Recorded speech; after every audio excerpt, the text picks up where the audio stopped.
Okay, so before kita go into our topic for today, so saya mau introduce diri saya punya diri. So saya adalah host bagi Student Talk ini. Nama saya Errol Esafaincin. Dan pada hari ini kita ada tetamu undangan yang istimewa. Okay, so tetamu kita adalah daripada Universiti Malaysia Sabah, iaitu pelajar-pelajar psikologi. Okay, so mungkin boleh perkenalkan diri dari sebelah sini. Hai, nama saya Elino Elma Edward, pelajar tahun 3 Psikologi Counseling. Sama. Okay. Hai, saya Rabiatul Fazlina, pelajar tahun 3 Psikologi Kanak-kanak dan Keluarga. Hello, saya Fazira binti Diki, tahun 3 dari Counseling Psikologi Counseling. Hello, nama saya Dia Zahri binti Jamali, pelajar tahun 3 Psikologi Kanak-kanak dan Keluarga. Okay, so kenapa saya invite kamu ke podcast kita pada hari ini? Sebab saya mau membincangkan tentang satu isu which is about eating disorder. Kamu tahu kan about eating disorder? Tahu. Okay, so specifically hari ini kita akan ulaskan mengenai bulimia. Pernah dengar lah kan? Of course kamu pernah dengar kan? Okay, so baru-baru ni saya ada nampak dekat M-Star which is news lah. Okay, mengenai satu individu, Hawa Rizwana. Kamu kenal kah? Tidak. Oh, Has kenal. Okay. Okay, so Hawa Rizwana ni dia merupakan seorang pemberita TV3, tapi sekarang dia tidak jadi pemberita, sudahlah, itu pekerjaan dia sebelum ni. And dia juga pernah menjadi seorang host Meletup. Okay, Meletup, program Meletup tu kamu tahu kan? Tahu. Okay, so pasal dia punya diri ni adalah dia ni menghidapi bulimia. So dalam news tu dia macam mengongsikan cerita tentang dia ni menghadapi bulimia. So macam mana Hawa Rizwana ni boleh dapat bulimia adalah bermula dari masa sekolah menengah. Okay, bermula dari sekolah menengah. And macam mana dia boleh dapat bulimia tu sebab dia selalu kena ejek. Kena ejek oleh rakan-rakan dia. Especially dalam news tu dia ada kata lah, ada seorang budak lelaki ni selalu macam tegur dia, kenapa pipi kau gemuk, besar, dan kenapa badan kau semakin kembang, semua macam tu lah. Okay, so of course kita sebagai seorang wanita, ya betul, kita akan insecure. So same thing happen to Hawa Rizwana ni. And dia bilang dia sudah dapat orang punya perkataan macam tu, dia berinisiatif untuk kurangkan dia punya berat badan lah.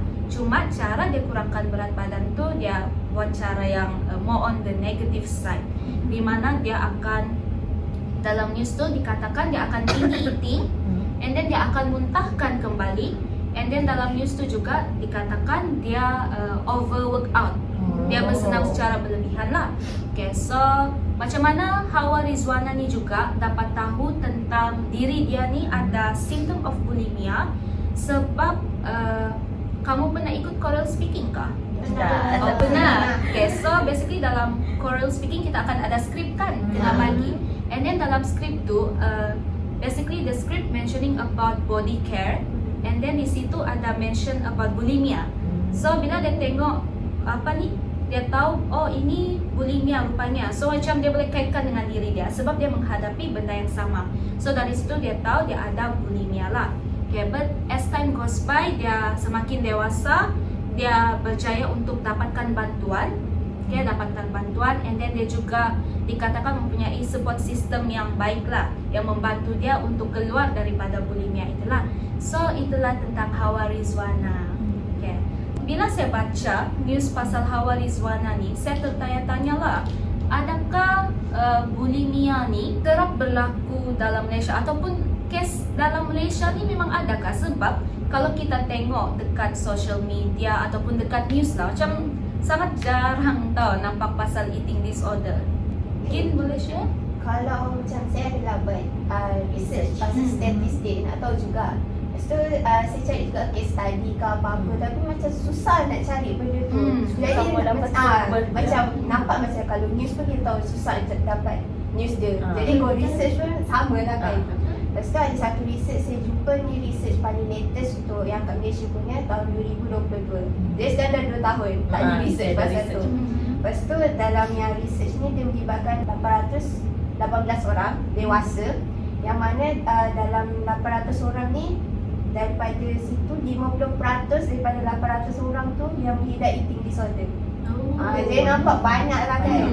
Tapi nampak banyak tapi tak ada pula news pasal tu. Jadi nampak macam mungkin Malaysia tak ambil berat pasal eating disorder sebab bila kita ingat eating disorder makan. Spontan macam benda biasa. Benda macam benda biasa kot, bukan disorder kot. Kita kurang awareness. Betul. Jadi antara faktor lah daripada 800 orang ni, faktor dia kenapa dia dapat eating disorder tu, satu sebab social fat phobia.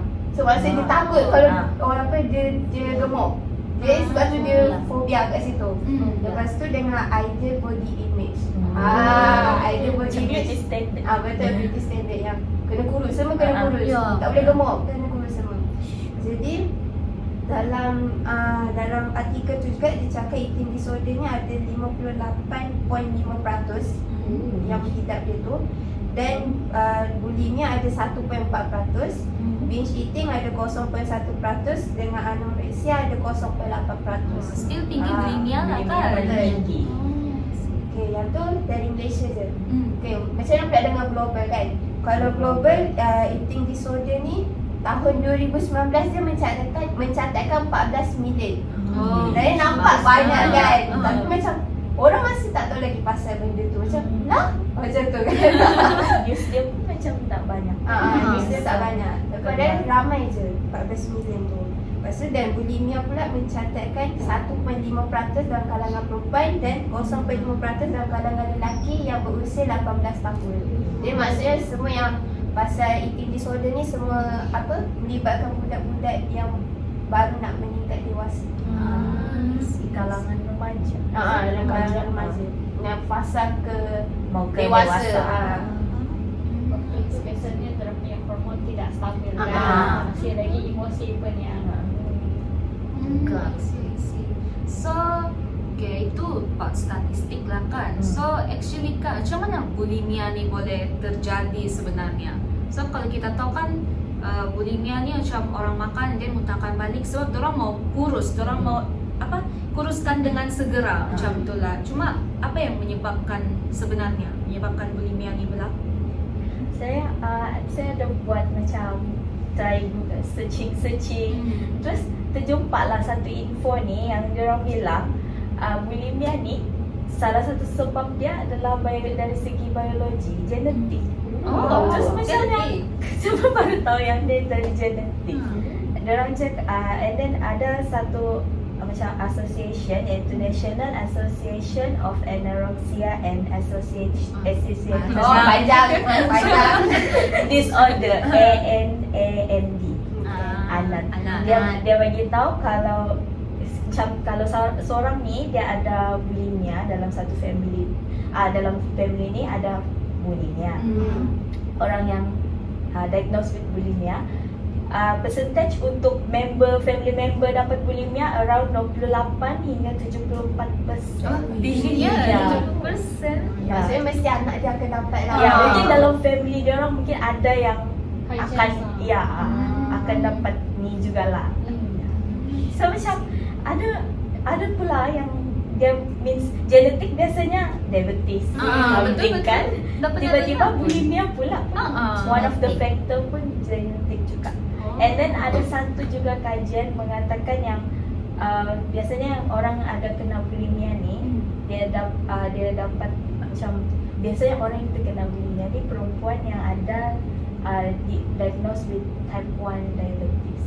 So macam dia orang like tend to dapat eating disorder lah. Itu research yang bagi tahu lah. Kalau dari saya pula, saya ada jumpa artikel. Tajuk artikelnya ni kepercayaan wanita terhadap punca dan faktor risiko bulimia. Wanita juga.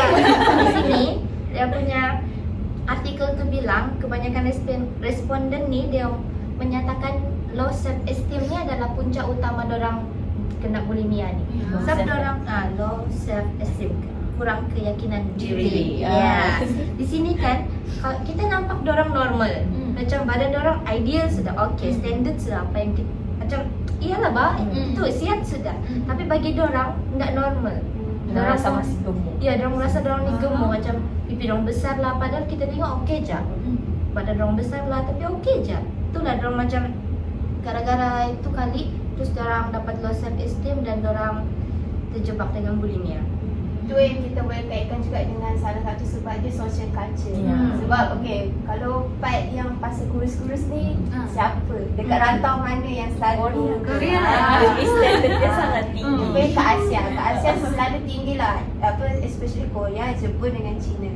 Pernah ke kau pergi Korea, Jepun dengan China nampak orang yang badan besar-besar? Jarang. kurus. Jarang. Semua mesti kurus. Sebabnya macam kalau dekat sana, kalau badan besar sikit kena judge. Cakap, gemuknya, itulah inilah sebab tu dia buat plastik surgery lah, itulah inilah kan. Inilah, Betul. Dia lepas tu pun salah satu sebabnya sebab pengaruh media. Kalau kita tengok, kalau model-model baju apa semua kurus-kurus. Jadi mana tak orang macam yang badan besar sikit macam kalau aku pakai baju yang dia pakai ni nanti tak muat. Nanti tak cantik macam tu. Okay, so itu adalah penyebab bulimia lah kan? Ya. Okay. So sekarang kita sudah dengar lah kan yang pasal dalam Malaysia sendiri. How about kalau di luar Malaysia? Kalau saya ada jumpa satu artikel dari CNA di Singapura. Ini dia kasih tahu ada cerita seorang pelajar perempuan ni yang bernama Rashid Perez Ramanathan. Dia terjebak dengan eating disorder lah. Dia terjebak ni pada umur 15 tahun. Pada umur dia 15 tahun ni, biasalah kan budak sekolah menengah. Dia tentu ialah dia chubby kan. Terus dia pergi kelas, kawan dia ejek-ejek dia dapat komen negatif. Dia bilang, kawan-kawan dia bilang dia ni gendut lah, gemuk lah, itulah inilah. Lepas tu ada satu situasi ni yang dia share, yang time dorang rehat, dia mau makan kan. Terus adalah kawan dia tanya, kau sudah makan? Lepas tu classmate lain dia bilang, mestilah dia sudah makan, tengoklah diri dia. Tengoklah badan dia. Bad. Lepas tu okay, situ dia macam okay lagi, dia boleh terima lagi. Lepas tu masa umur dia 17 tahun, di situ dah dia dapat, di situ lah macam ambang kejatuhan dia. Di situ dah dia dapat anxiety, stress. Lepas tu dia hampir mau bunuh diri. Dia dapat anxiety dengan stress ni sebab dia mau bagi tahu parents dia, tapi dia tidak keberanian mau bagi tahu yang dia ada disorder ni. Semua dia pendam sendiri. Ya, dia pendam sendiri je sendiri. Pasti yang sampai tahap dia mau bunuh diri. Kesian jugalah orang yang ada eating disorder ni. Tapi dia tak sempat jugalah bunuh diri. Dia dapat ilham untuk pergi hospital untuk dapat rawatan, minta nasihat pakar nutrisi gitu. Lepas tu pakar nutrisi pun bagi tahu lah dia. Sebelum tu dia bagi tahu pun dia gunakan makanan ni sebagai macam kalau dia stres je, dia makan. Dia stres je, dia makan. Jalan penyelesaian Jalan masalah penyelesaian dia makan. Terus doktor pun kasih nasihat, dia bilang jangan jadikan makanan tu sebagai mekanisme untuk kau kasih hilang stres. Makan boleh tapi kawal, dia bilang. Okay, terus dia pun lah dia buat macam yang doktor tu cadangkan, dia buat. Terus tu dia kawal. Terus tu lah dia dapat inisiatif daripada dia buat tu, dia cut daging dengan nasi. Dia boleh turun 15 kilo dalam masa 3 bulan. Dan sekarang pun ada berita baik yang dia share. Dia sudah keluar daripada bulimia disorder, eating disorder. Syukurlah. Ya, syukur. Dia sedar awal, dia Ya. dapat bantuan, dapat macam kurangkan berat dengan cara yang lebih dengan cara yang lebih sihat gitu. Okay, so tadi kita sudah dengar cerita daripada Fazira, Oh my god. buat yang dari Singapura tu. So mungkin ada lagi kah cerita lain? Okay, Boleh saya kongsi? nak cerita. Okay, cerita ni dia macam kalau kita dengar dari mula maybe tak nampak lah yang bulimia tu. Tapi bila kat belakang dia nanti nampak. Okay. Jadi cerita ni ni case study juga daripada US. Ada seorang perempuan berusia 20 tahun. Masih lagi awal nak masuk dewasa gitu kan. Okay. 20 tahun ni. Okay, dia sakit perut. Jadi dia pergi hospital. Di hospital dia cek macam biasa, macam doktor kata tak ada apa-apa ni. Jadi dia balik rumah. Lepas tu bila dia dah balik rumah, dia punya sakit perut tu lagi sakit daripada sebelum tu. So dia macam tak tahan sangat-sangat. So dia pergi balik hospital. Lepas tu doktor pun macam pelik, kenapa dengan dia ni kan? Tadi dah cek okey. Tapi dia check lagi sekali, rupanya dia ada satu penyakit yang mana nama penyakit dia abdominal compartment syndrome. Okay. Pernah dengar tak? Saya pun first time rasa buat research macam okay, menarik. Okay, lepas tu apa maksud abdominal compartment syndrome ni? Dia adalah bila tekanan dalam abdomen kita ni meningkat ataupun dia punya peningkatan dia tu secara berlebihan. Maksudnya macam perut kita tu dah sakit sangat-sangat. Maksudnya ada macam terlampau banyak benda lah dalam perut kita. Kan macam kalau kita makan kan macam makan, oh dah kenyang, perut nak letak. Kita selalu cakap macam tu kan. So macam tu lah juga dengan perempuan ni. Tapi penyakit ACS ni boleh membawa kepada kematian kalau tak dicegah dengan segera. Maksudnya tak dirawat. Betul. Meletup. Macam kita selalu cakap, oh nak meletup, tapi yang ni betul-betul meletup. Betul. Okey, sebab apa dia boleh buat maut? Sebab bila tekanan dalam perut kita tu dah tinggi sangat, dia mengganggu semua organ lain. Jadi sebab tu macam bila dah ganggu satu organ, teruklah kan kalau kan macam jantung semua tu macam matilah macam tu. Okey, kenapa dia boleh jadi macam ni? Sebabnya perempuan ni dia binge eating. Yang mana binge eating apa ada dalam eating disorder. Mana dia makan semua makan. Lepas tu bila dia dah makan, macam kita berhenti kalau dah penuh. Tapi dia makan lagi, makan sebab apa? Yang ni lah yang lead kepada bulimia dia. Yang mana bila dia makan banyak-banyak dia ingat, oh tak apa, nanti dia boleh muntahkan balik. Jadi tu yang dia macam dia makan sampai lah dia dapat ACS ni. Tapi itulah malangnya dia dekat sini macam kalau sebelum ni dia berjaya muntahkan balik. Tapi yang ni dia tak berjaya muntahkan. Maksudnya dia dah cuba banyak kali tak boleh. Jadi sebab itulah dia lead kepada ACS. Lepas tu daripada 11 kes yang direkodkan dekat US, 6 kes dia berjaya diselamatkan. Dia nampak. Jadi nampaklah masih banyak lagi yang mengancam nyawa sebabkan ACS ni. Masih perut dia meletup lah. Banyak merangkut nyawa penyakit ni. Sebab apa yang 6 kes ni berjaya diselamatkan sebab dia dapat detek awal lah. Macam perempuan ni tadi kan dia bila dia rasa perut dia terus hospital kan, dia pergi check. So nampaklah macam okey kita boleh selamatkan dia lagi. Tapi macam yang ada kes-kes lain yang mana mungkin dia rasa dia sakit perut biasa je. Tapi itulah membawa kepada maut. I see. Bahaya juga kan kalau kita makan terlampau banyak, lepas tu memuntahkan tapi tak dapat. Terus meletup. Sebab itu dalam Islam kita makan sebelum kenyang. Kita berhenti makan sebelum kenyang. Salah ayat. Okay, terima kasih Faz atas ceritanya. Good info. Itu first time saya dengar pasal SCS tu. Tak pernah dengar pun pasal SCS. Okay, so sepanjang kita punya perbincangan tadi kita sudah dengar pasal penyebab and then cerita-cerita dari luar negara. So saya tertanya, memang simptom bulimia ni makan banyak and then muntahkan. Memang itu jangka simptom dia atau ada simptom lain yang mungkin kita tidak tahu pun, yang maybe saya lah tidak tahu kan. Mungkin boleh share? Kalau simptom yang ini yang umum lah, yang biasanya biasanya kita boleh fikir macam common lah kan, common gitu, headache dengan migraine lah. Sebab yalah kan kalau kita makan lepas tu kita si muntah balik, automatik air dalam badan kita pun keluar juga. Jadi dia boleh dehydrate. Badan seseorang tu boleh dehydrate dengan lepas makan, terus nutrition tak sempat kena cerna makanan semua. Lepas tu kita keluar balik, boleh jadi low blood sugar level. Boleh pitang. Ya, boleh pitang, boleh pengsan. So, and then yang satu lagi, dia boleh mengganggu kita punya fokus dengan difficulty in concentrating. Dia mengganggu fokus dengan memori kita. Sebab bila kita malnutrition ni, dia boleh mengganggu production neurotransmitter. Saya pun baru tahu. Dia macam bila kita kurang makan, kurang nutrien dalam badan, dia boleh mengganggu kita punya sistem neurotransmitter. Bahaya. Sebab tu kita kena sebelum pergi sekolah, sebelum Mesti pergi kelas, makan. Ya, sebab dia ada sebab Supaya dia. meningkatkan fokus. Terus saya dah betul. fokus. Dah makan. Betul. Mesti ubah. Okay. Mesti kena makan. Ya. Jangan lupa makan. Baik, lepas tu dah makan. Bagus. Okay, saya mau tambah lah dia punya kurang nutrition dengan dehydration tu. Okay, ni pun saya baru tahu juga. Dah lah, mungkin kita so tahu. You never know.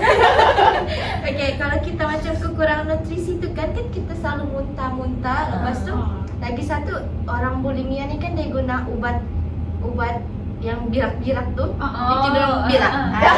Laxative tu. Dorang salah guna ubat tu.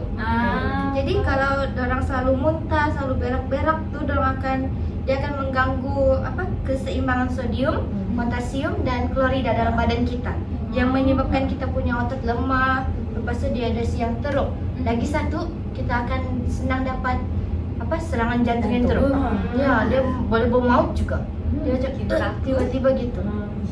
Ya, lepas lagi satu, macam yang dia bilang lah, kita akan yang letih, pengsan semua tu kalau kita kurang kan orang sudah muntah. So Dah tak ada apa dah. dia dah tenaga sudah apa-apa. Dia orang pun gitulah. Okay, lagi satu simptom yang saya mau share, dia physical symptom. Di sini dia boleh nampak dari Russell signs. Saya search dia keluar begitu.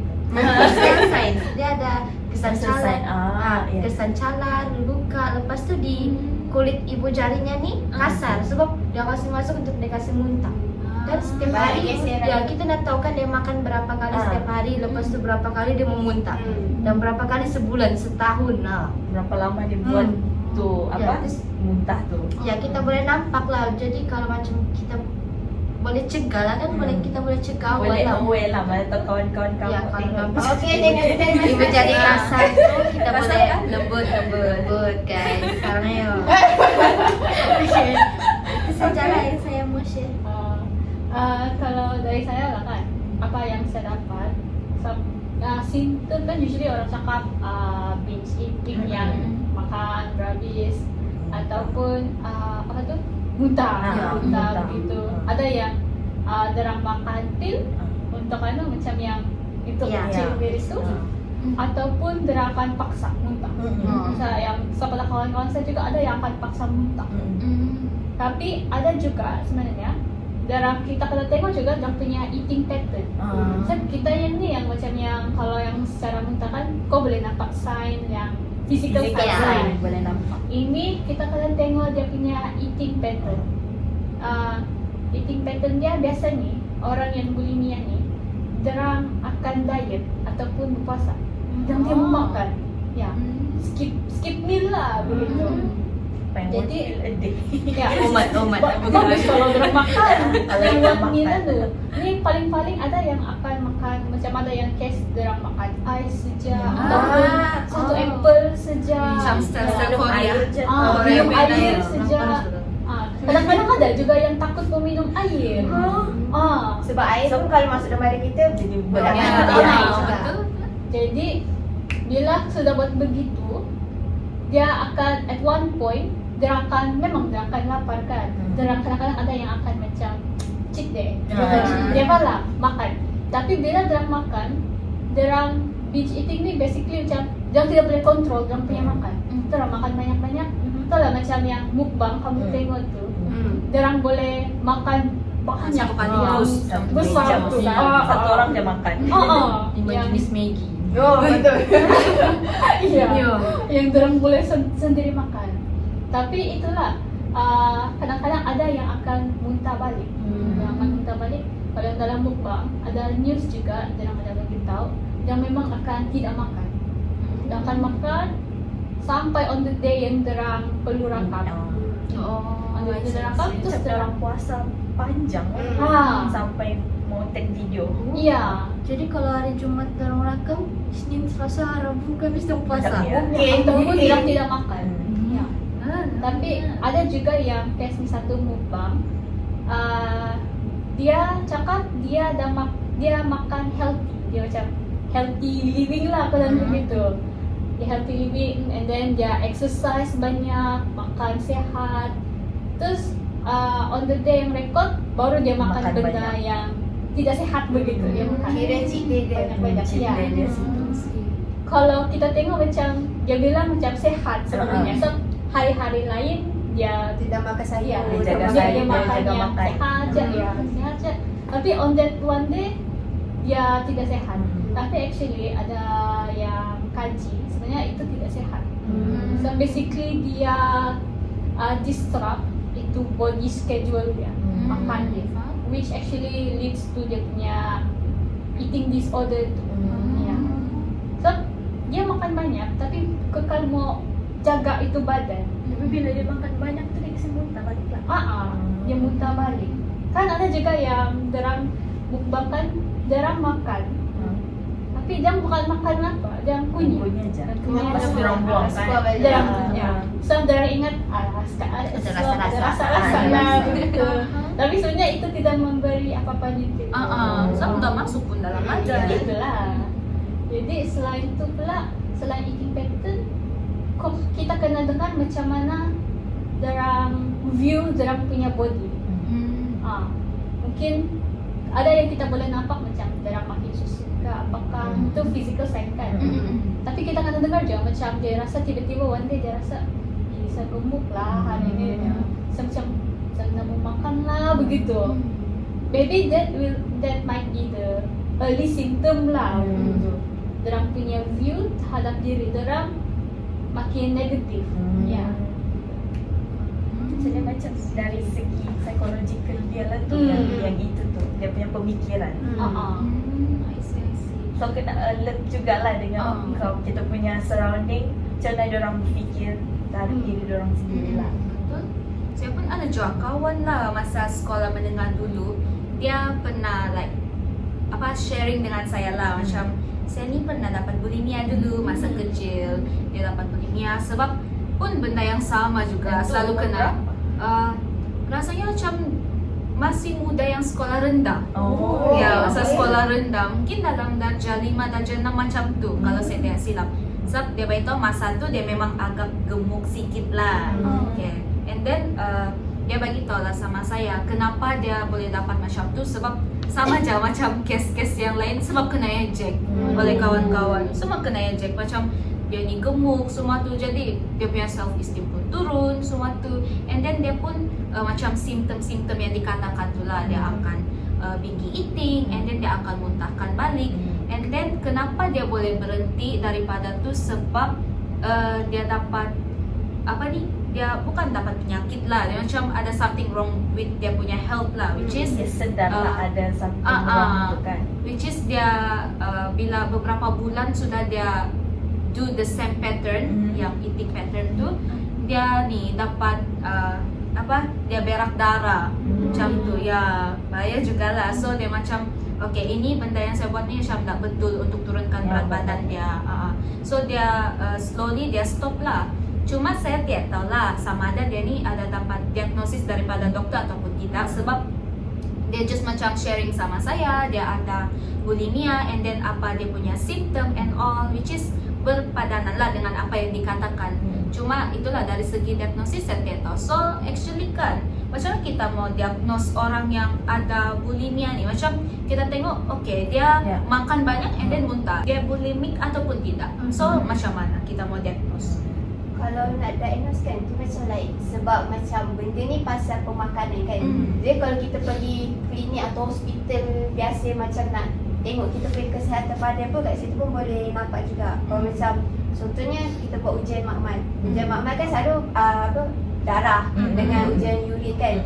So daripada dua benda ni kita boleh detect dalam darah kita dan urin kita tu ada benda apa dalam tu, ada chemical apa dalam tu. Kan macam tadi kan Fazira cakap dia makan apa tu? Ubat julak. Makan ubat julak. So benda tu boleh kesan daripada dalam darah dengan daripada urin. So dekat situ macam doktor boleh nampak okay, budak ni ataupun orang ni maybe dia tengah cuba untuk buat something lah dekat badan dia untuk dia kuruskan apa semua tu. Lepas tu pemeriksaan fizikal macam Fazira cakap tadi juga yang pasal gigi tu kan. Kan kat situ kan kita boleh nampak sebab kan bila dia dah muntah, so banyak benda macam sisa-sisa makanan dekat gigi melekat ke apa ke. Jadi kat situ pun boleh nampak daripada pemeriksaan gigi dia. Lepas tu kelenjar liur dekat sini tu bengkak. Oh, Sebab yang tu sampai kita jolok muntah. kan. Sebab tu Ah. jolok kita muntah kan. So benda tu jadi bengkak lah macam Mm. alah bukan macam kita cubit-cubit tangan kita pun tu bengkak juga kan. Apatah lagi dekat kita punya dalam tu kan. Lepas tu macam Jess kata tadi dia terhydrate. Ya, badan ya. dia dah tak ada air sebab dia dah muntah banyak. Jadi kalau yang macam itu yang biasa orang pergi klinik kan. Tapi kalau contohlah biasa orang yang ada bulimia ni, dorang tahu atau tidak tahu, dorang tidak akan ceritakan sama orang lain. Ya. Dorang akan keep to themselves. So kalau macam yang kita boleh dengar yang apa yang si Ariel ada cerita, kita tidak boleh juga lah yang terang-terang macam diagnose begitu kan. Oh, ada bulimia. Tak boleh diagnose juga. Yang kita boleh nampak macam early symptom, macam yang dia bilang kan orang bulimia ni, dorang kena biasa yang orang ada bulimia ni dia anxious pak. Jadi kan dia macam ada kitaran yang mula-mula dorang akan diet. Diet, lepas tu dorang punya psikologi cakap mau makan, dorang habis makan, tiba-tiba dorang rasa guilty. Dan guilty sebab rasa makan. Jadi bila sudah rasa guilty, dorang anxious. Bila dorang anxious, dorang rasa dorang punya view sama badan dorang turun, merosot. Jadi macam yang si Eri ada cakap, dia punya kawan anxious. Dia rasa macam sebab orang-orang macam yang kamu bakal. Jadi dia pun rasa macam anxious. Jadi itu salah satu dia punya simptom yang boleh nampak yang dia punya early symptom lah. Lepas tu yang kita tidak tahu lebih lanjut kan dia punya tu, tapi yang salah satu yang dia ada cakap dia punya stool berdarah.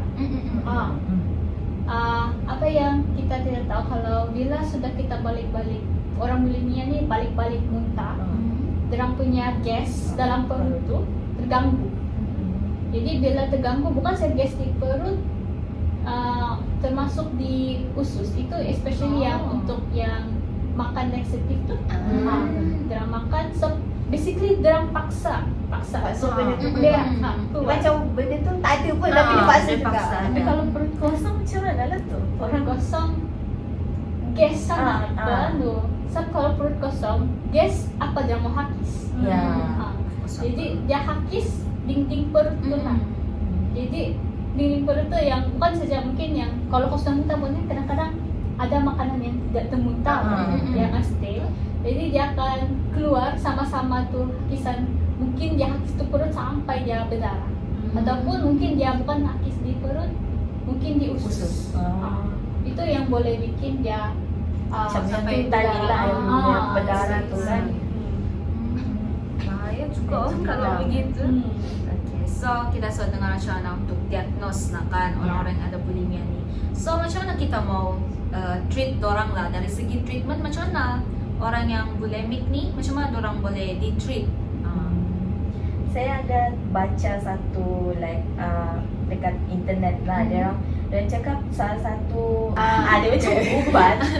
Nama dia ubat tu Prozac. I don't know Prozac tu dia punya brand ke apa, tapi dalam Prozac tu dia ada satu active drug iaitu fluoxetine.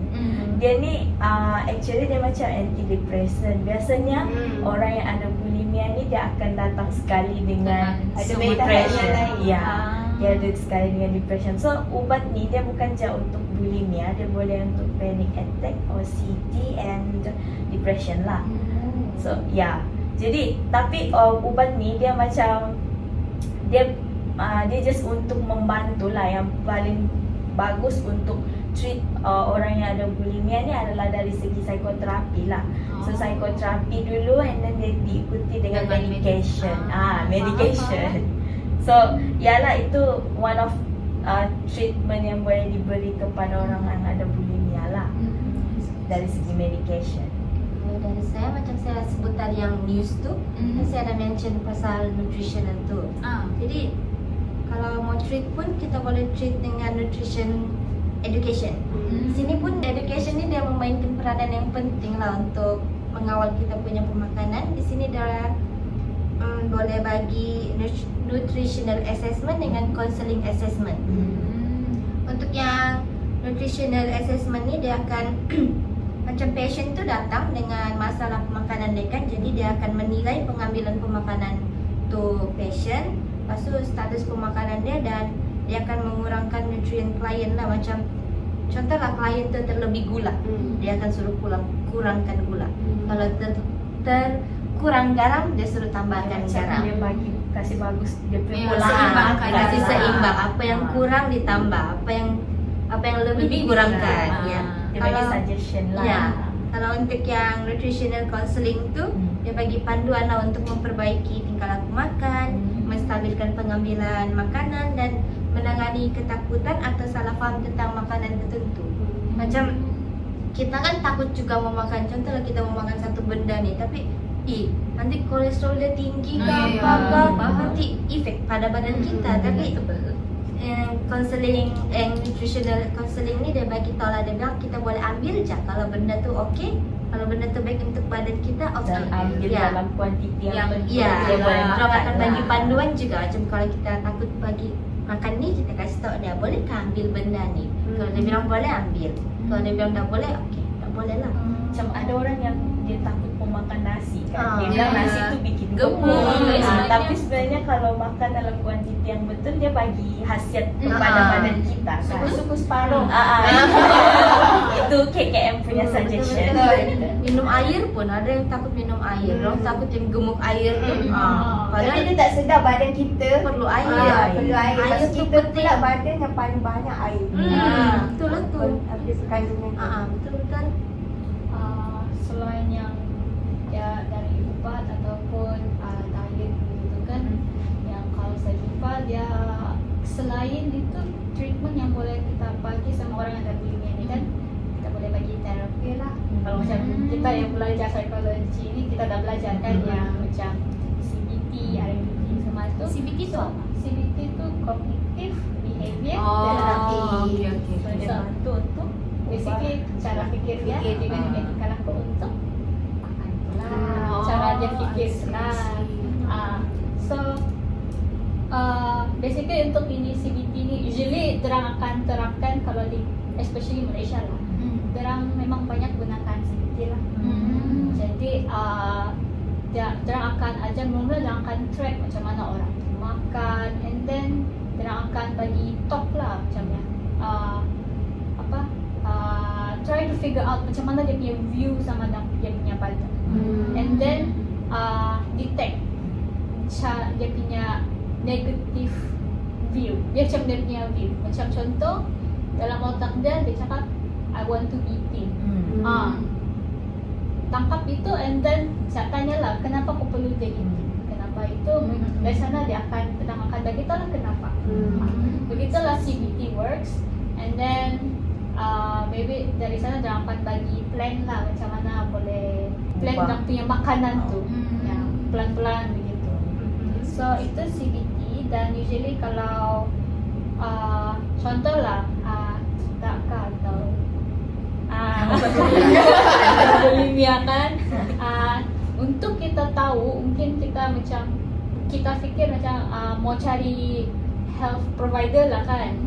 Cara dia kita boleh kita kalau macam kita sudah tahu ada simptom-simptom tu, kita kena tahu bila jumpa health provider, bila simptom tu makin teruk ataupun ada simptom lain yang datang lagi, tiba-tiba ada combo 1, combo 2, ataupun dia makin teruk. ataupun kita macam ada this feeling of sedih, rasa sedih dan harm diri. Boleh gitu. Diorang pun boleh tend to self harm lah. Sebab dia kan ada anxiety. Kan semua berdatang. Bila dia sudah macam kumpul begitu kan, so itu yang boleh bikin dia harm diri. So dia rasa macam dia tidak buat yang terbaik untuk jadi kurus ke apakah ya. Dia boleh kata orang yang ada masalah eating disorder ni, dia memang macam dia dah sedia ada depression, dah ada anxiety. Maksud dia buat benda tu Tambah dia lagi teruk. lagi. Tambah lagi. I see. Okay, so saya tertarik sebenarnya dengan yang CBT itu. Okay, so kalau contoh orang yang ada bulimia lah kan, orang boleh go for CBT lah kan. So macam mana kalau dari segi budget lah untuk cost orang untuk join the therapy session lah, because we know it's not free kan sebenarnya, so kita kena bayar. So macam mana kalau dari segi budget tuh?